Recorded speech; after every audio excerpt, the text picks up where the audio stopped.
juga akan dijadikan sebagai calon-calon pemimpin Quraisy, ini ternyata malah bukan mendukung mereka, tapi malah mendukung dakwahnya Rasulullah Muhammad SAW, yang mana dipelopori oleh Abu Bakar As-Siddiq. Yang mana Abu Bakar As-Siddiq ini beliau bukanlah orang musyrik, ya. Jadi selama kehidupannya beliau itu tidak berangkat dari sebagai seorang musyrik, ya itu. Tapi beliau itu orang yang beraliran Hanifiyah, yaitu penganut daripada agamanya Nabi Ibrahim alaihissalam. Ya. Jadi di Arab itu masih ada beberapa orang yang memang ya itu mereka itu penganut daripada Hanifiyah. Salah satunya adalah Abu Bakar As-Siddiq. Jadi apa yang diharapkan oleh siapa? Itu Nabi Ibrahim yang masih bisa dia dapat, baik itu bentuknya makanan ataukah sesuatu perbuatan dan yang lain sebagainya, itu maka dia lakukan. Dan sampai ketika mereka itu hanya mengetahui pokoknya dalam agama Ibrahim itu pengertiannya adalah Tuhan itu di atas dan caranya beribadah adalah menyungkurkan kepala ke bumi atau yang namanya sujud. Jadi isoi gur waktu itu enak sing gur sujud tok dan sebagainya, tapi berkeyakinan Tuhannya itu bukan Lata, bukan Uzza, bukan Manat, tapi Allah Subhanahu wa taala. Itu namanya penganut daripada Hanifiyah. Maka ketika Abu Bakar, orang-orang terbaik ini tadi itu ternyata itu mendukung Rasulullah SAW, maka orang-orang Quraisy tadi itu berapat, mengerjakan rapat. Ya, pada saat rapat ini tadi itu, berarti kita harus juga mendatangi orang-orang pemuda-pemuda terbaik tadi itu dengan orang-orang yang terbaik pula. Jadi dipilih pemuda-pemuda yang terbagus juga dalam rangka untuk menyadarkan temannya yang apa tadi itu sudah bacot geblinger menganut agamanya Muhammad, kata mereka seperti itu. Akhirnya salah satunya adalah yaitu Abu Bakar As-Siddiq ditatangi oleh Thalhah bin Ubaidillah, konco akrab, akhlaknya sama-sama bagus, nasabnya sama-sama tinggi, artinya derajatnya podo, orang tuanya juga podo-podo bangsawannya, terus kemudian juga otaknya itu nek berpikir itu sudah sama-sama sak level, intinya seperti itu, satu level. Maka Thalhah mendakwahi, wahai Abu Bakar, kenapa Anda kok keluar daripada agamanya nenek moyang kita? Kita sudah menyembah daripada Lata, menyembah Uzza, menyembah ini dan lain sebagainya. Kita diberi kesejahteraan, diberi keamanan, anak istri kita tidak tertimpa daripada mara bahaya dan musibah. Maka barusan Abu Bakar ganti mendebat daripada siapa? Daripada Thalhah ini tadi itu. Wahai Thalhah, menurut Anda Uzza ini siapa? Uzza ini ya Tuhan kita. Kemudian Lata itu siapa? Lata itu putrinya Tuhan kita. Dia juga Tuhan kita juga. Tapi anaknya wedok. Lah nek ngono mboke nang endi? Ditanya sama siapa? Abu Bakar. Terus kemudian ibunya Lata ini siapa? Bingung. Thalhah bingung. Akhirnya sama Abu Bakar malah ganti di dakwai. Akhirnya Thalhah yang tadi itu tugasnya mendakwai Abu Bakar malah kecantol sama Abu Bakar As-Siddiq. Thalhah bin Ubaidillah. Sehingga banyak dari kalangan daripada orang-orang terbaik dari Quraisy itu malah semakin bertambah mengimani daripada ajaran Rasulullah Shallallahu Alaihi Wasallam. Makanya barang siapa pada waktu itu, misalnya Abu Bakar atau Rasulullah kok sampai ya'syu an dzikrir rahman, berpaling daripada Al-Quran. Al-Quran ini jangan sampai berpaling dari ini, karena kalau kita buat sebuah ilustrasi cerita, misalnya yang punya mobil nanti bisa dicoba di jalan, kita berpaling dari jalan yang lurus, jalan di depan kita, nyoba 5 menit bae, nanti bapak-bapak yang punya mobil silahkan, pokoknya ini jagongan karo anake wae lah gitu. 5 menit saja kira-kira. Akan terjadi peristiwa yang sangat besar. Mbuh melusuk atau mak gerobiak, itu nabrak depannya. atau mungkin malah nyelentang ke kanan. Ini kalau kita dari jalan yang lurus yang ada depan kita itu Anda noleh itu ya, cukup 5 menit. Ojo 5 menit lah ya, itu terlalu lama. 1 menit wae. Nah itu. Enggak usah lirik. Ini aja jangan lirik ini. Tapi sini aja orang itu. Nah, sedangkan manusia hari ini yaitu berpaling dari Al-Qur'an itu berapa lama? 1 jam, 5 menit atau berapa lama itu? Jadi sangat mungkin geblusuk dan tersesat. Makanya barang siapa yang dia itu berpaling daripada yang namanya Al-Qur'an ya, itu tidak menjadikan Al-Qur'an itu sebagai tuntunannya, sebagai patokan untuk yang dia lihat piye to carane ning Al-Qur'an ini tadi itu, bagaimana cara menerjemahkan daripada Al-Qur'an ini tadi itu dalam kehidupan nyata. Makanya para sahabat radhiyallahu anhum itu ketika mendapatkan ayat dari Rasulullah Shallallahu alaihi wasallam, mereka ya itu kalau mereka itu orang yang ya itu mengulangi daripada ayat ini tadi itu sampai 70 kali dalam sebuah riwayatnya. Jadi ngulangi 70 kali. Jadi untuk misalnya Bismillahirrahmanirrahim, Alhamdulillahirabbil alamin, dapat alhamdulillahirabbil alamin. Itu ben apal tenan, itu diulangi 70 kali. Ternyata ketika kita lihat lagi 70 kali lah itu tadi itu untuk orang yang otaknya encer.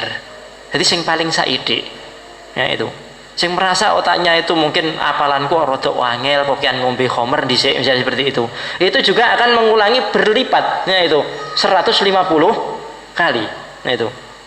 Makanya Syekh Nasir Al-Umar ya itu menjelaskan Al-Qur'an ini tadi itu kata beliau ya itu bagi orang yang sudah menghatamkan 30 juz ya itu, maka bagi orang yang cerdas dan jenius otaknya, maka dia ya itu akan menjadi dobit setelah mengulangi berapa? 80 kali.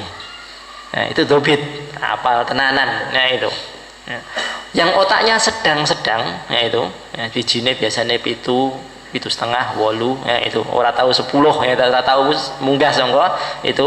Maka ini ya itu orang seperti ini itu kata beliau ya yang sedang-sedang itu ya 120 kali mengulangi khatam mulai daripada Al-Fatihah, Al-Baqarah sampai An-Nas ya itu. Nah, Imam Syafi'i kan 1 kali Ramadan 60 kali ya, 1 siang 1 malam seperti itu. Yang namanya wong apal mesti 1 juz saja dalam waktu yang singkat bisa diselesaikan. Ya, itu. Bagi yang merasa otaknya itu sulit, ya itu, maka mengulangi sampai 250 kali. Ya, jadi itulah kesungguhan dan itu menjadi dobit. Kata beliau, setelah mengulangi dalam jumlah yang seperti itu, alhamdulillah saya tidak pernah pegang mushaf kemana-mana. Artinya terus kemudian dan setiap detik waktu kita itu selalu kita isi dengan Quran. Nah, awake dhewe kan arep maca ning Quran ning ngene bis isinlah ngetokke Quran, ya tak Qurane gede ya ta. Quran cilik wis ra ketok mripate, Quran sing gede isin ya ta itu. Akhirnya engko wae nek wis tekan ngomah sampai rumah sudah capek enggak jadi baca. Tapi kalau orang yang sudah dobit begini nih, ya sekarang layah-layah ya maca Al-Qur'an. Saya tadi sampai mana ya? Oh, surat ini. Besok lanjutkan lagi surat ini. Nanti surat ini. Seperti itu terus. Ya, nunggu bis juga bisa Al-Qur'an. Ya, itu. Masak ya Quran. Ya, kalau orang sudah dobit, masya Allah luar biasa kali. Sahabat itu kenapa istimewa? Ya seperti itu. Setiap beliau mendapatkan daripada Al-Quran ini satu, maka dia tidak akan datang lagi pada Rasulullah kecuali dia sudah menghafalnya dengan baik dan mengamalkan daripada Al-Quran tersebut. Ya, mengejawantahkan dalam baik itu yang sifatnya adalah akidah yaitu keyakinan atau fikih muamalah yang harus bisa dipraktekkan secara dohir dan lain sebagainya, maka itu yang dilakukan oleh para sahabat Rasulullah Shallallahu Alaihi Wasallam. Jadi wa may ya'shu an dzikrir rahmani yuqayyid lahu syaitanan fahuwa lahu qarin. Ya, maka syaitan itu nanti akan menyesatkan dia dan dia akan menjadi teman dekat, teman akrab. Ya. Orang berpaling dari Quran ya itu dalam ayat ini wis mesti teman akrabnya adalah setan. Teman akrabnya setan. Teman akrab itu ya makan satu piring, gitu. Padahal setan itu nek wis piring makan, orang makan itu ya, membaca bismillah ya itu setan sudah tidak mau masuk, tidak mau makan, tidak mau turut. Begitu juga orang ketika masuk rumah ya itu assalamualaikum ya itu ya. Maka syaitan nggak bisa masuk rumah kita. Tapi kalau sudah syaitan teman dekatnya berarti merasuk ya ora tahu salam ya toh, mangan ya ora tahu bismillah ya toh, mungkin misuh baru lep misuh mangan ya dan sebagainya. Itu. Ini teman dekatnya syaitan, mangan sak piring, ngombe ya sak kiring, neng di juga satu kendaraan. Loh, disertai terus kemana-mana. Lalu Arab pola bagaimana? Padahal syaitan ini tadi itu apa? Innahum layasuddunahum an sabili. Mereka itu selalu ya itu apa? Ngububi, ya, membisiki untuk menyesatkan manusia itu dari jalan Allah Subhanahu wa taala. Ya, itu. Hasan Al-Basri rahimahullah suatu waktu ditanya sama muridnya, "Wahai Syekh, apa syaitan itu istirahat?" Itu. Jawabannya, kalau setan istirahat kita juga bisa istirahat. Itu. Nah sekarang itu yang repot, setan yang getu semangat siang malam menggoda, manusianya banyak istirahat. Itu. Ya. Artinya apa? Ya. Bahasanya tinju itu setannya itu selalu strength, nonyo terus. Nah, Anda itu KO ya itu pasti kalah ya itu. Dia siang malam menghajar Anda terus kemudian enggak selalu waspada. Harusnya apa kalau kita itu ingin melawan syaitan? Siang malam juga harus waspada. Dia ninju tangkis, dia ninju itu seperti itu, ganti ditinju ya. Itu tapi enggak itu. Manusianya terlalu berleha-leha, syaitannya terlalu semangat untuk menggoda ya. Itu. Yang terjadi adalah kita kalah. Nah itu. Kita kalah, kita jatuh. Ya. Maka dari itu, yaitu Ikhwan Fillah arsyadakumullah. Terus apa? Syaitan ini tadi itu kalau sudah menjadi teman dekat, apa yang mereka lakukan? Mereka itu akan menggoda manusia sampai pada puncak, yaitu kesesatan manusia. Apa itu puncak kesesatan daripada manusia itu tadi itu? Yaitu puncak daripada dosa yang paling gede ini tadi itu. Hatta idza wa innahum la yasuddunahum anis sabil wa yahsabuna annahum muhtadun. Ya. Jadi puncak kesesatan, puncak kesalahan, ya, puncak fitnah yang diberikan syaitan tadi itu adalah bentuknya adalah kesesatan. Ditambah lagi yaitu apa? Wa yahsabuna annahum muhtadun. Mereka menyangka bahwa diri mereka itu di atas jalan petunjuk. Ya. Begitu. Ya. Makanya hari ini setiap kelompok itu entah itu orang-orang sekuler, entah itu orang-orang sosialis, entah orang itu penyembah berhala seperti halnya orang-orang orang-orang musyrik dan yang lain sebagainya, maka mereka itu mengatakan innahum muhtadun, koyok-koyok sing bener itu mereka. Ya. Ada dalam sebuah dialog ya itu kelihatannya sebuah mentor Ansarut Tauhid ya itu. Nah, dia itu dialognya itu tetap dalam koridor sama, yaitu bagaimana yaitu istilahnya tetap menjadikan orang Islam itu menyisihkan orang Islam daripada atau memusuhi daripada Islam. Akhirnya pada waktu itu dia menunjukkan kitab, buku tentang akhir zaman. Itu jadi istilahnya sabda-sabda Rasulullah SAW, isinya itu buku tentang sabda Nabi tentang akhir zaman. Ya, hai orang Islam itu, atau misalnya bahasa mereka teroris, yaitu delok teman-teman kamu itu meneror kita dengan buku ini, ngedendeni, yaitu kok Yahudi ya, perang karo orang Muslim, akhirnya Yahudi nanti yaitu ya, ada pohon akan apa, ada tembok, ada batu, semua akan berkata, wahai Muslim, ini Yahudi ada di belakangku itu, maka bunuhlah dia kecuali pohon Ghurqad. Jadi artinya setiap ya, kekalahan orang-orang kafir yang disabdakan oleh Nabi itu, kata mereka apa? Teror terhadap mereka ya. Betul, makanya Al-Quran itu dikatakan sama orang Barat itu apa?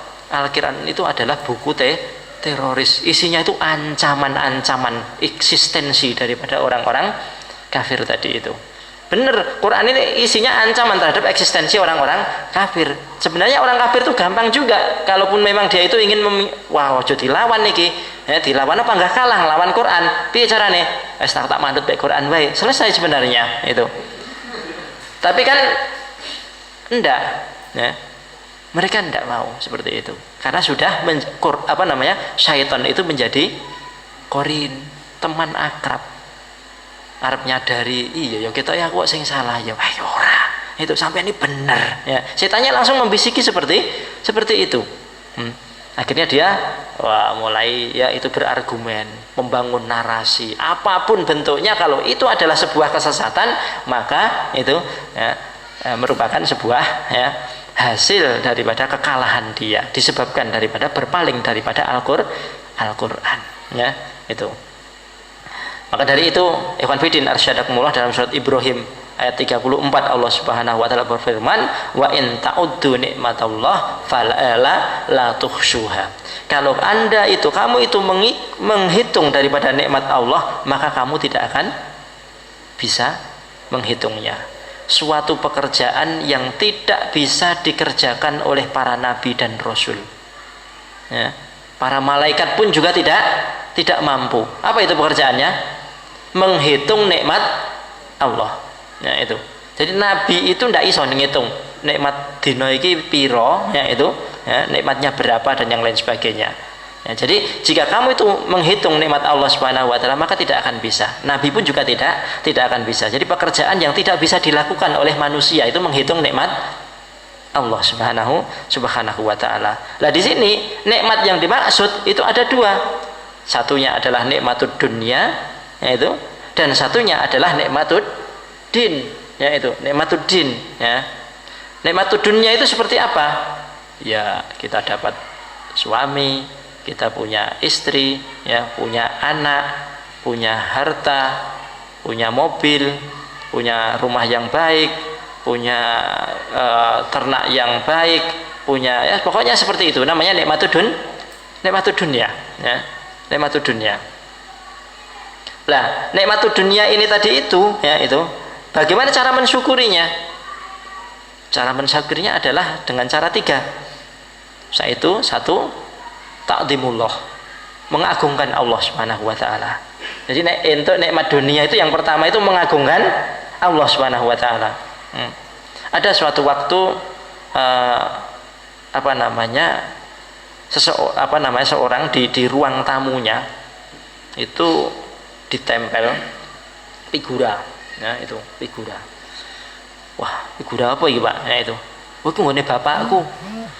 Terus ditempel ning kene iki sudah 20 tahun itu. Apa kuwi isine? Surat sangka Pak Bupati. Ya itu.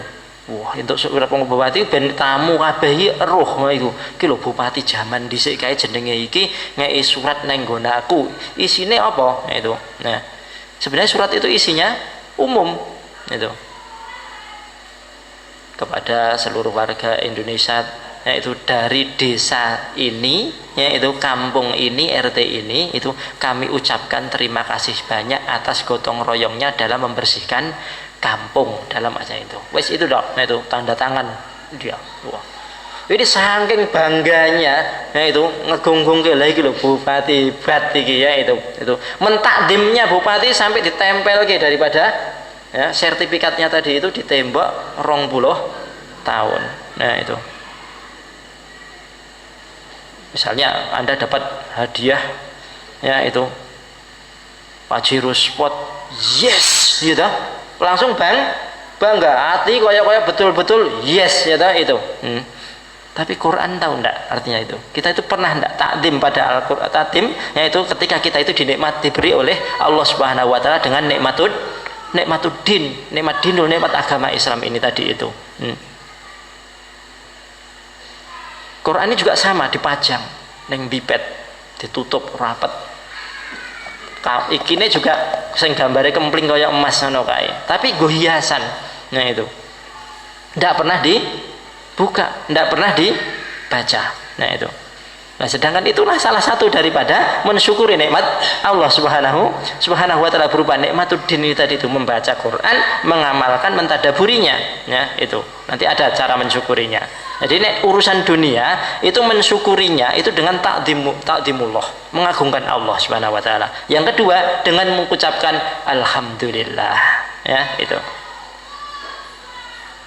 Ya, dan alhamdulillah. Yang ketiga itu adalah mentasarufkan atau membelanjakan daripada apa yang atau menggunakan apa yang Allah berikan nikmat dunia ini tadi itu dalam ketaatan kepada Allah Subhanahu wa taala.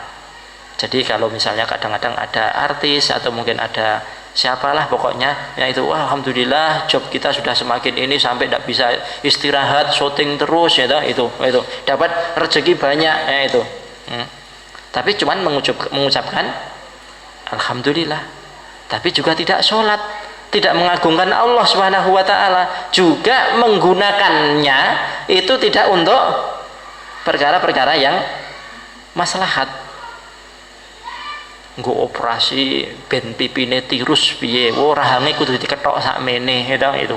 Ya tahu ada tuh seperti itu ya, pantatnya biar besar kudu ditambal atau mungkin di suntik apa ya itu penisilin atau apa istilahnya biar besar dan lain sebagainya. Ini namanya tidak menggunakan daripada nikmat dunia yang Allah berikan tadi itu untuk kebaikan.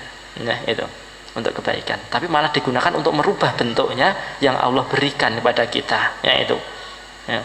Kayak alis api-api malah ditowato apa nyelentang ke atas itu kan ada juga ya itu. Nah, ini untuk tabaruj jahiliyah itu namanya tidak mensyukuri nikmat Allah Subhanahu wa taala berupa nikmatud dunia.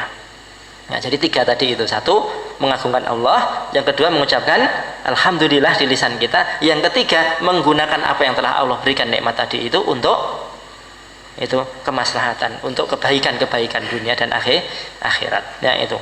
Nah, suatu waktu di sini juga dikisahkan ada sebuah kisah ya, yang mana kisahnya ini nelayan.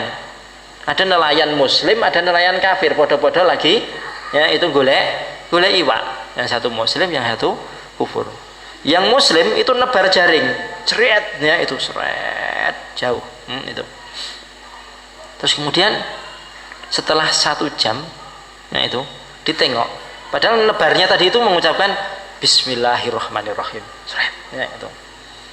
1 jam dipasang, dia tengok untuk iwak loro itu dapat ikan 2, sing satu demi Lata dan Uzza berilah rezeki, seret ya itu. 1 jam ora kuat nggowo saking banyaknya ikan yang ada di situ.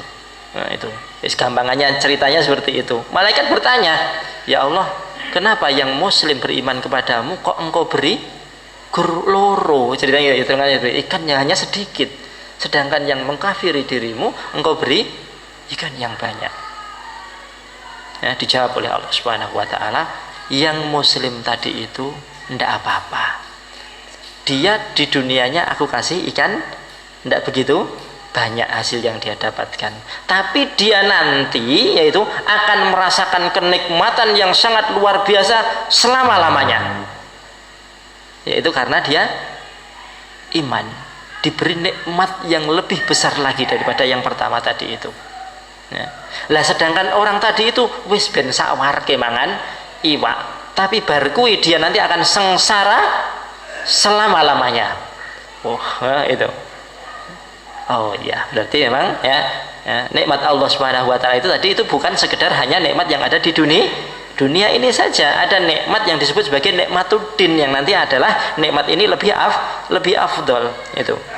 Terus yang kedua itu adalah nikmatuddin ya itu, nikmat din ya.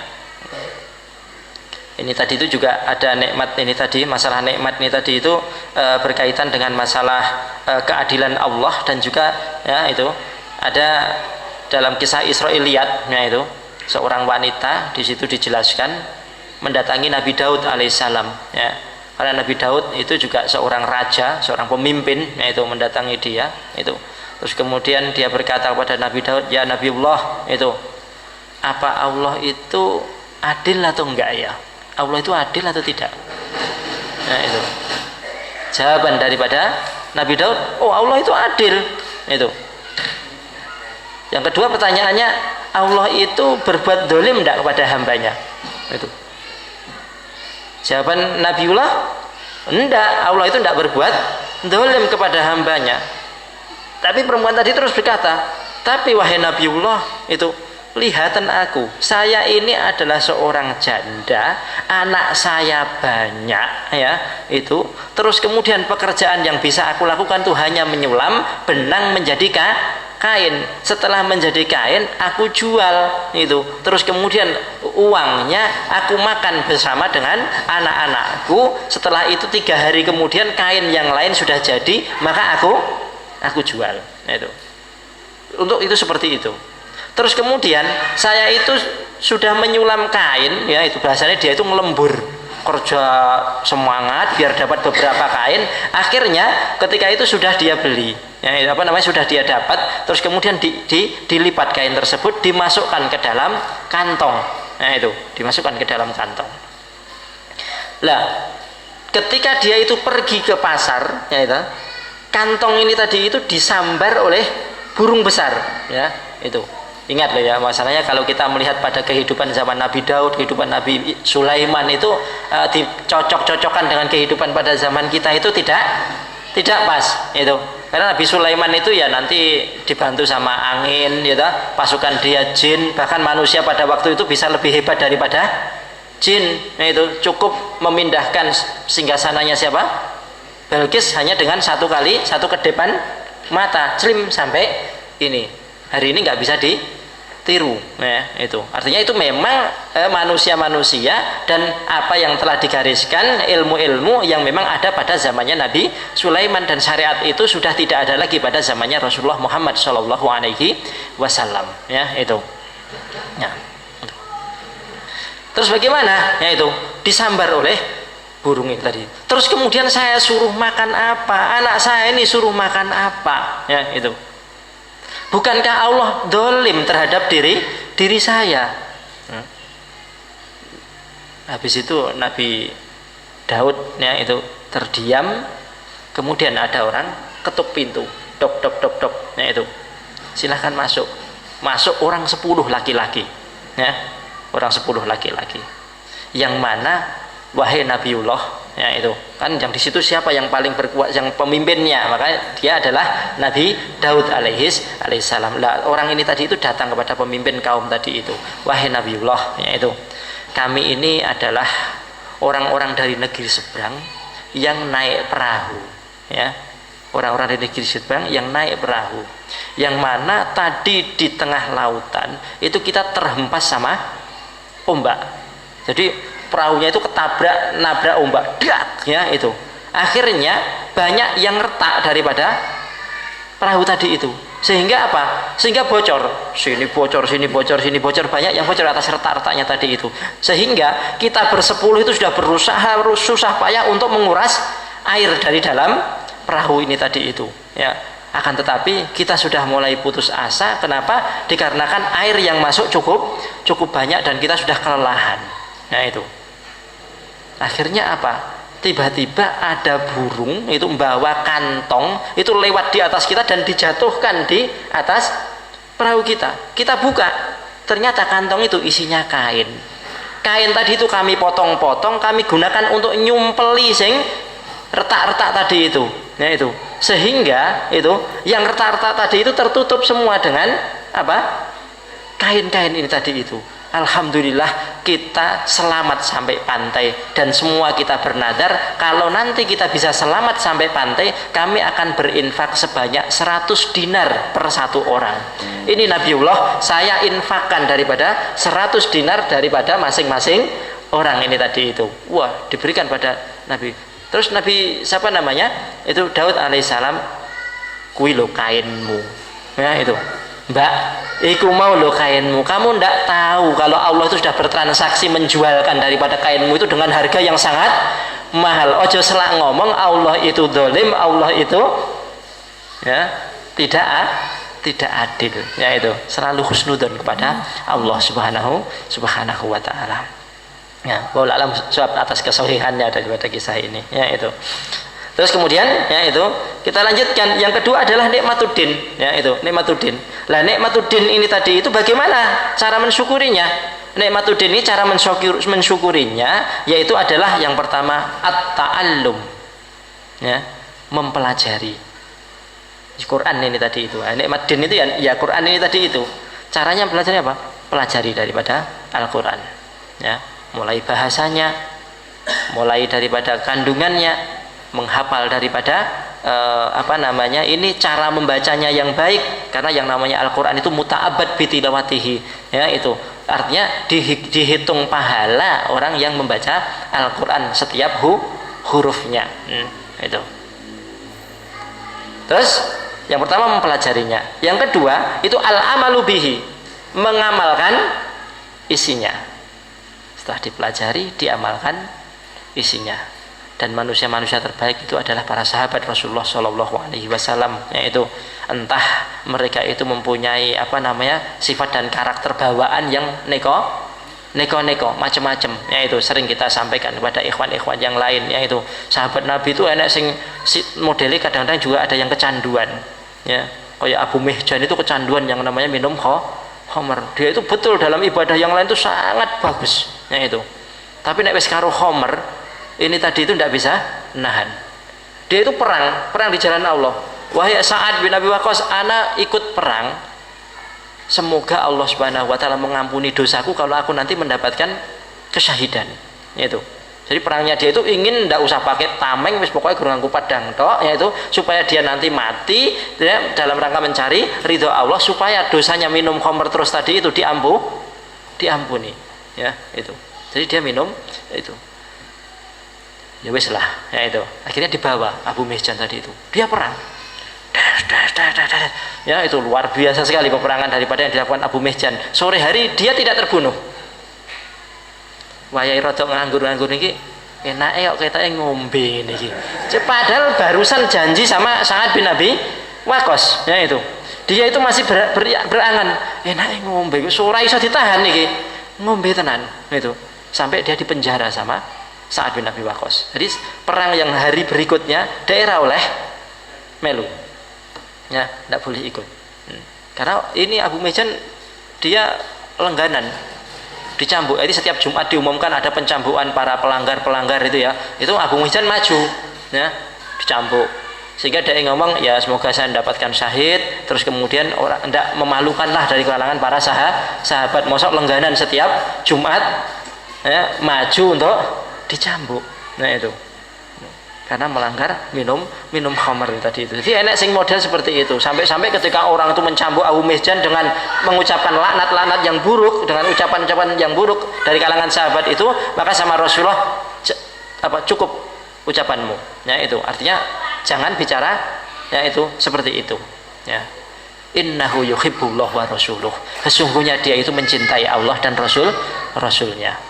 Iki aja terus kemudian ditafsir oh berarti wong-wong do mendem, wong-wong do macam-macam dan lain sebagainya, itu ya ora oleh, aja sampai dicela. Bisa jadi mereka itu mencintai Allah dan Rasulnya, ya itu. Esok tekan sore mancing, ya itu bengine gaple karo mendem.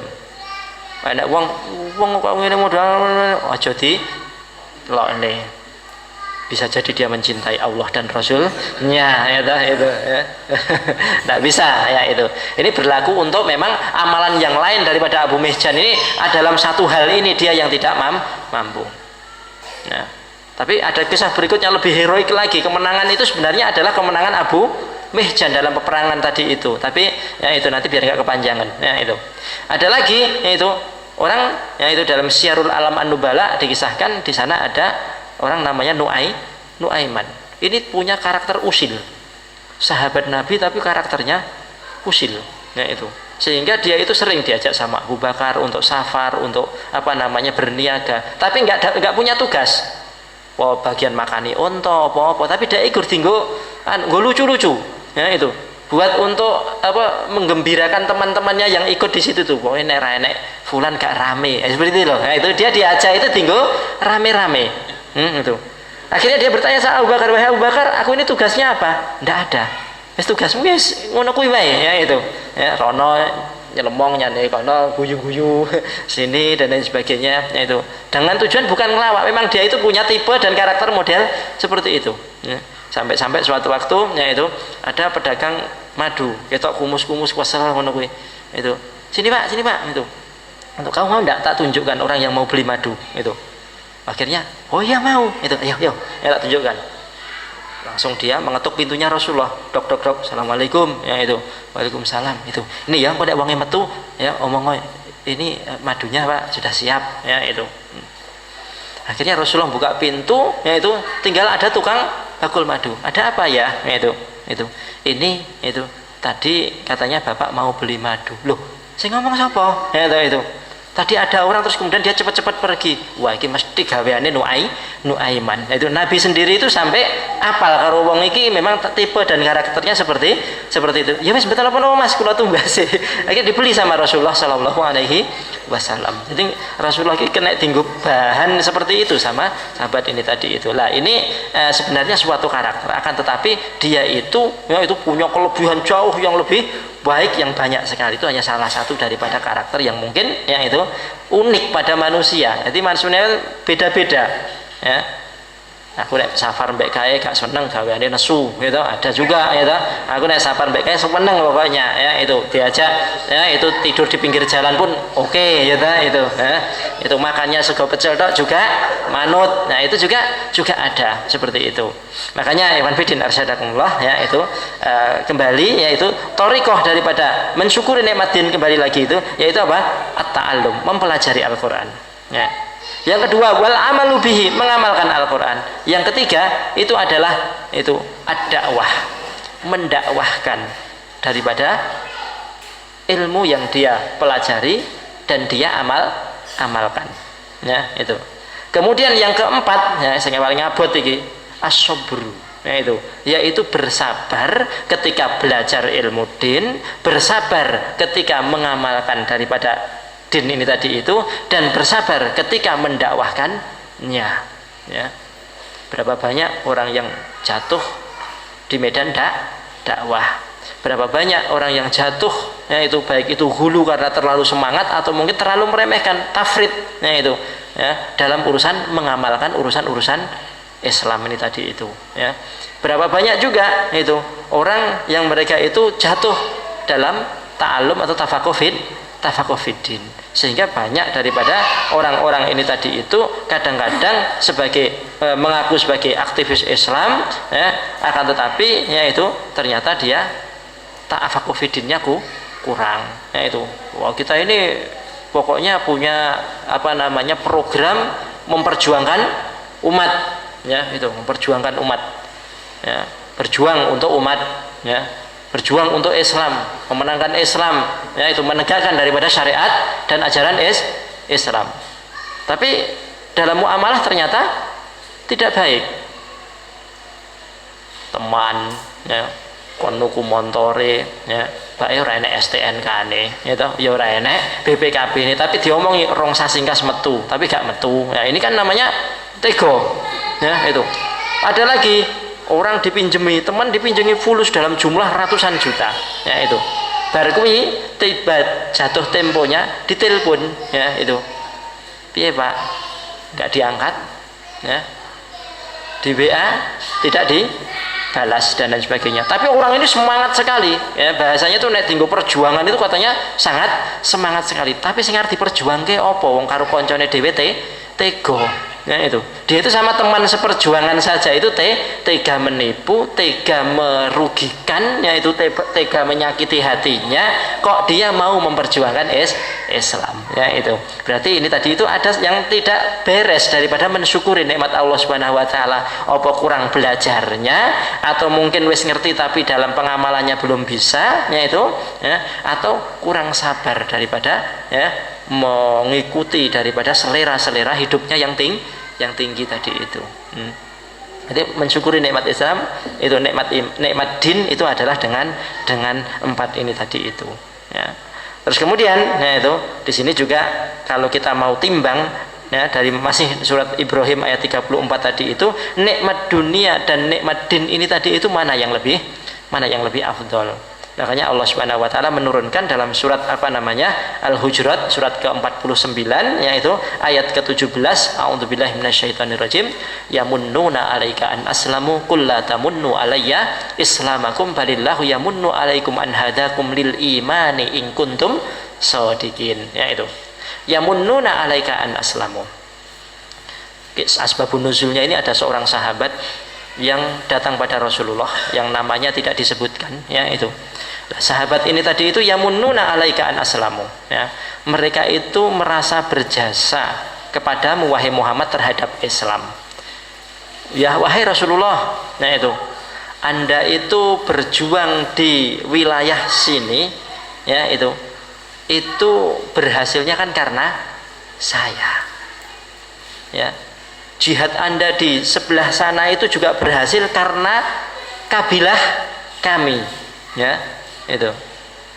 Dakwah Anda yang waktu di sana itu berhasil karena apa? Karena utusan Anda itu yang nuntun ke sana itu adalah kami, ya itu sahabat itu mengatakan seperti itu, datang pada Rasulullah. Yamunnuna 'alaika an aslamu, mereka berjasa, yaitu mereka merasa berjasa terhadap Islam, ya itu.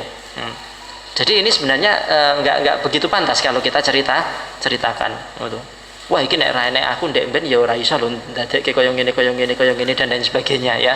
Ya itu. Ini dulu kalau enggak dirintis sama kita gini dan sebagainya, wah ora bakal jadi, ya. Merasa berjasa dengan Islam. Tapi qul la tamunnu 'alayya islamakum, ya. Itu. Ojo ngono, itu. Kamu itu ndak punya jasa apa-apa tentang Islam, itu. Jangan merasa berjasa terhadap Islam. Balillahu yamunnu 'alaikum an hadakum lil iman. Tapi Allah lah yang mempunyai jasa untuk kalian, memberi petunjuk kalian kepada iman. Ya itu. Berarti petunjuk kepada iman itu adalah nikmat yang mengalahkan segala macam nikmat. Ya. Masya Allah. Kita dipilih oleh Allah Subhanahu wa taala untuk diberi oleh Allah Subhanahu wa taala nikmat yang namanya nikmatud dinul Islam. Ini tadi itu. Ya. Itu. Jangan merasa berjasa terhadap Islam, tapi Allah lah yang berjasa kepada kalian, anhadakum, memberi petunjuk pada kalian lil iman, terhadap iman keimanan, ya. Tanpa dengan petunjuk dan taufiknya kita juga tidak akan bisa memahami daripada iman ini tadi itu, Islam ini tadi itu. Ya. Begitu juga Ikhwan Fillah arsyadakumullah, ya. Ini ada nikmat iman atau nikmat Islam ini sebenarnya, ya, cara mensyukurinya itu cuma satu, ya, yaitu yang 4 tadi itu terkumpul dalam satu hal, yaitu ar-ruju'u ilal Quran, kembali kepada Al-Quran. Nah itu banyak loh orang Muslim yang dia itu ya mengaku Islam, ya toh, akan tetapi dia itu benar-benar dengan Quran ini malah tidak cocok. Ada pengajian dalil malah dalilnya itu dikit-dikit dalil itu tidak cocok dengan dalil-dalil yang diberikan. Padahal setiap Quran itu tadi, setiap dalil tadi memang tujuannya disebut dalil itu kan sebagai petunjuk. Itu dalil itu yang memberi petunjuk supaya orang tidak bingung. Ya memang itu yang harus diterapkan. Ya itu. Dikit-dikit di sana.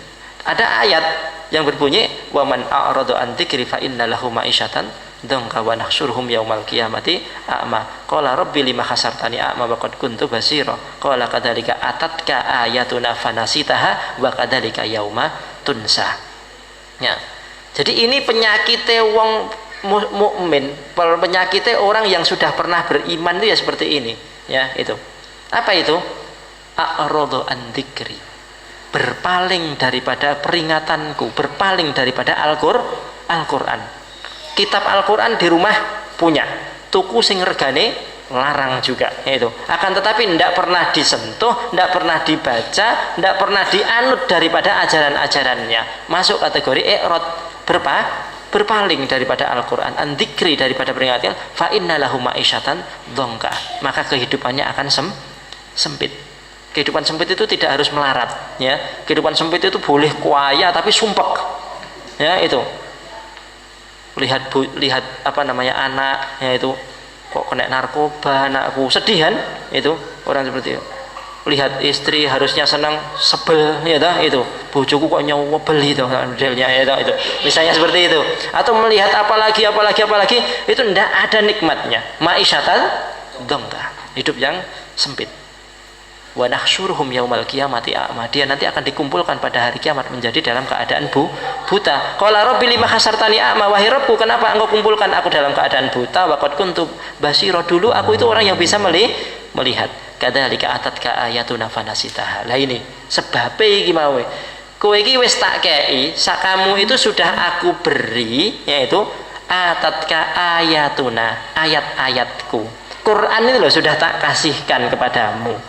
Fanasitaha, kamu lupakan Quran ini tadi itu, kamu bengkalekan daripada Quran ini tadi itu, enggak kamu amalkan, ya ora tau mbok waca dan yang lain sebagainya, ya. Wa kadzalika yaumatunsa. Ya, maka dari itu hari inilah, ya, itu kamu itu genti dilupakan oleh Allah subhanahu wa ta'ala, ya. Apa musibah yang lebih besar daripada Allah nggak nganggep, langsung disortir, ora usah didelok, wala yuzakihim wala yang duruhum, ya, itu walahum adabun adim. Jadi misalnya milih brambang ngono kae iki wis bosok tenanan sampean kuwi. Jadi ora usah perlu dideleng, langsung diuncalke yang mburi. Sing apik-apik kan sing gede, sing rada cilik, sing bosok langsung, ya, itu neraka plek, ya, itu. Jadi, ya, karena kamu melupakan Allah, maka kamu juga ini penyakitnya orang muslim loh, ya. Penyakitnya orang dulu kamu sudah diberi ayat fanasitaha, orang mbok gawe ayat tadi itu. Bakadzalika yaumatun sa, maka suatu waktu itu dan hari inilah balasannya kamu genti dilupakan. Sedangkan seorang muslim itu, ya, itu mereka itu mempunyai dua pekerjaan. Yang pekerjaan itu pokok dalam kehidupan kita, ya, itu. Lihat dalam surat Al-Insan, ya, itu. Nah, dalam surat Al-Insan, ya, itu di sana apa namanya dijelaskan, a'udzubillahi minasyaitonirrajim, fasbir li hukmi rabbika, itu wala tuti minhum athiman au kafura wa minal laili fasabbihu. Gimana itu? Saya itu biasanya menghafalnya malah jadi enggak hafal. Jadi fasbir li hukmi rabbika wala tuti minhum athiman au kafura wa dzkurisma rabbika bukratan wa asila wa minal laili fasabbihu wasjud lahu lailan tawila. Ya, itu. Pekerjaan kita dua oleh Allah Subhanahu wa taala. Apa? Fasbir li hukmi rabbika. Sabarlah kamu dalam mengamalkan, membaca dan menjalankan daripada hukum Rabbmu. Apa itu? Al-Quran tadi itu. Jadi ngamal kayak gini sabaro, itu bersabarlah kamu. Fasbir li hukmi rabbika wala tuti minhum athiman au kafura. Yang kedua, pekerjaan yang kedua, jangan mengikuti athiman di antara mereka yang pendosa, ya, au kafuro, atau yang sangat kafir, ya. Karena apa? Setiap lini, ya, itu atau pilar-pilar kehidupan hari ini itu orang-orang hari ini itu menyandarkan daripada tata cara hidupnya itu, ya, kepada coro-coro orang kafir, orang pendosa tadi itu. Coba hari ini berekonomi umat Islam, ya, itu mereka banyak menyandarkan pada riba atau tidak? Iya, mengikuti daripada kehidupan orang-orang kafir. Begitu juga dalam tabarruj, ya, itu orang mengaku Islam, ya, itu akan tetapi dia tidak menutup aurat, ya, itu dia menato tubuhnya, dia istilahnya itu pokoknya kehidupannya mengikuti daripada kehidupan orang-orang kafir dalam setiap pilar kehidupan mereka. Ini yang kedua lah, supaya iso mengerjakan dua hal ini, yaitu satu, bisa sabar dalam mengerjakan daripada ayat-ayat Allah Subhanahu wa taala, dalam menegakkan hukum Allah Subhanahu wa taala, dan tidak mentaati orang-orang kafir ini tadi itu yang katanya Hudzaifah ibnu Yaman itu pintu-pintu fitnah yang sangat besar. Ini tadi itu adalah salah satunya, yaitu pintu-pintu penguasa. Itu kalau sudah ada ulama wis gaweane, yaitu kenalane poro penggede-penggede, yaitu apalagi penggede-penggedenya ini sudah tidak tahu tentang dinul Islam, yaitu fa'lam annahu lis, ketahuilah dia itu adalah maling, pencuri. Yaitu dia nanti akan dengan tipu muslihat, dengan ucapannya, kenifakannya, akhirnya menjadikan yaitu hanya mencari dunia, leles-leles dunia untuk urusan ini. Itu. Jadi fasbir li hukmi rabbika wa la tuti' minhum athiman aw kafura. Itu. Wadhkur isma rabbika bukratan wa asila. Itu. Nah ini, yaitu supaya kita itu bisa mengerjakan dua ini tadi itu adalah wadhkur isma rabbika bukratan wa asila. Zikir, itu, itu ya, mengingat Allah. Wa man a'rada an dzikri, peringatan Allah, yaitu Al-Qur'an. Az-zikru, namanya Al-Qur'an itu juga ada yang lain namanya az-zikru, zikir, yaitu Al-Qur'an, itu. Jadi yang pertama wadhkur isma rabbika, para ulama mengartikan di situ adalah qiraatul Quran. Jadi qiraatul Quran. Yang pertama, kalau Anda itu ingin mampu dua tadi itu, tidak mengikuti kehidupannya orang kafir. Yang kedua, yang pertama adalah apa tadi? Itu sabar, bisa bersabar dalam menjalankan hukum Allah ini tadi itu, maka satu, wadhkur isma rabbika bukratan wa asila, pagi dan sore hari. Artinya bacalah selalu Al-Quran. Ingatlah Allah Subhanahu wa taala, zikirlah pada Allah Subhanahu wa taala setiap hari, pagi ataupun petang. Ada seorang anak bertanya sama bapaknya, "Pak, apa bisa kita itu kira-kira itu 1 tahun tidak mengerjakan dosa?" Jawaban bapaknya, "Ora iso." Itu. 1 bulan enggak berdosa. Bisa enggak, Pak? Kita hidup selama 1 bulan enggak berdosa? Enggak bisa. Itu. Seminggu enggak berdosa? Bisa enggak? Menurut antum kira-kira bisa enggak? Seminggu bisa. Itu. Sedina ora dosa. Itu. Sehari saja kita hidup kita keseharian gitu, sehari enggak dosa. Itu.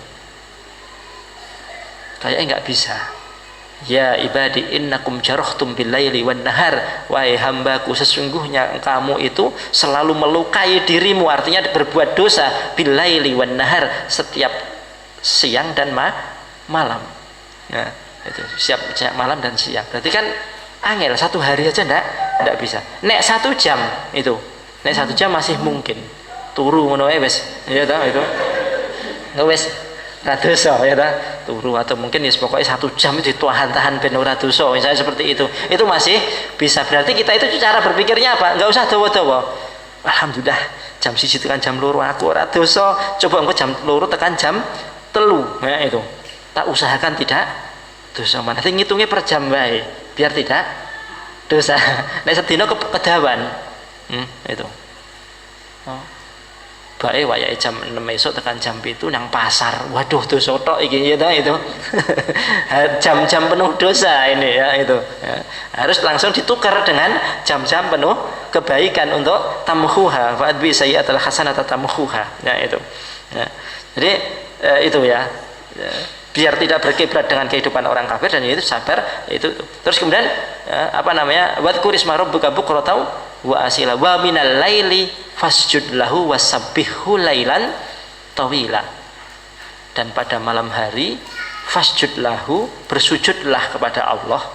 Maksudnya di situ itu sholat 3 waktu itu, karena kan sholat 5 waktu ini siang dikerjakan di waktu siang, 2 dikerjakan di waktu terang, yaitu 2 atau 3, 2 ya, yaitu zuhur sama asar.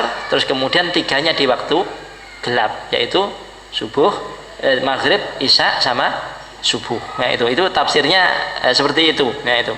Tapi ada yang mengartikan ulama yang lain qiyamul lail, itu dengan sholat malam. ya, sholat malam. Ada daripada wasabbihu, yaitu tasbih, yaitu ini tadi itu ada satu mengucapkan subhanallah, yang dua zikir pada Allah, kemudian yang ketiga adalah qiraatul Quran, yaitu ya, lailan tawila. Ya, lailan tawila itu kan itu pekerjaan yang dilakukan sebelum sholat subuh. Itu adalah malam yang panjang. Jadi kon maca Quran, suruh zikir sama Allah atau mungkin qiyamul lail pada waktu itu, yaitu pada malam yang panjang, yaitu supaya kita mampu memikul daripada dua pekerjaan, dua tugas ini tadi itu. Ya. Wasabihu lailan tawila. Itu. Hari ini wah kita ini pejuang Islam. Sesasi pisan ora tahu maca Quran. Demok iblas ya itu, tapi mengaku itu.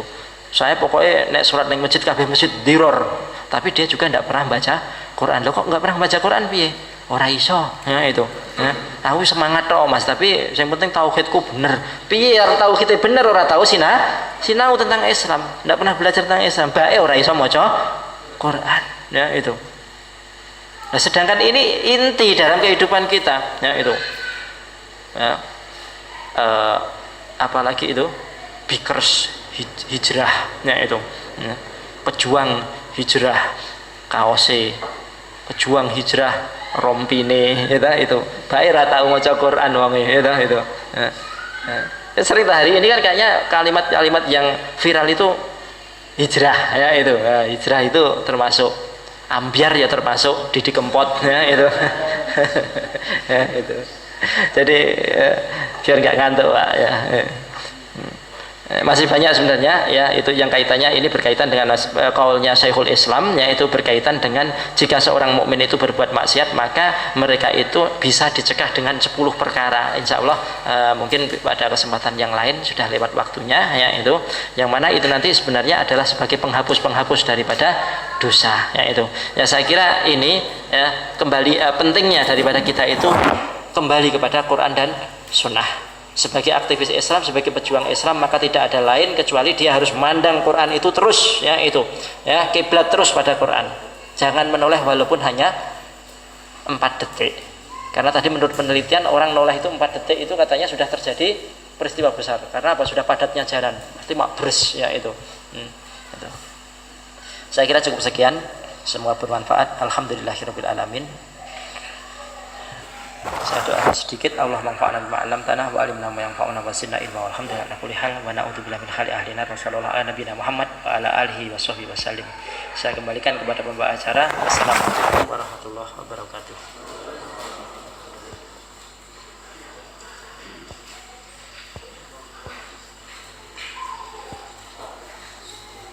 Demikian tausiah dari videonya yang Masya Allah luar biasa sekali.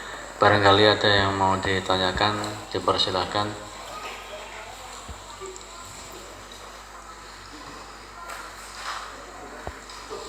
Insya Allah sudah paham semuanya. Insya Allah untuk pekan depan kajian kita akan diisi oleh Ustadz Yusuf.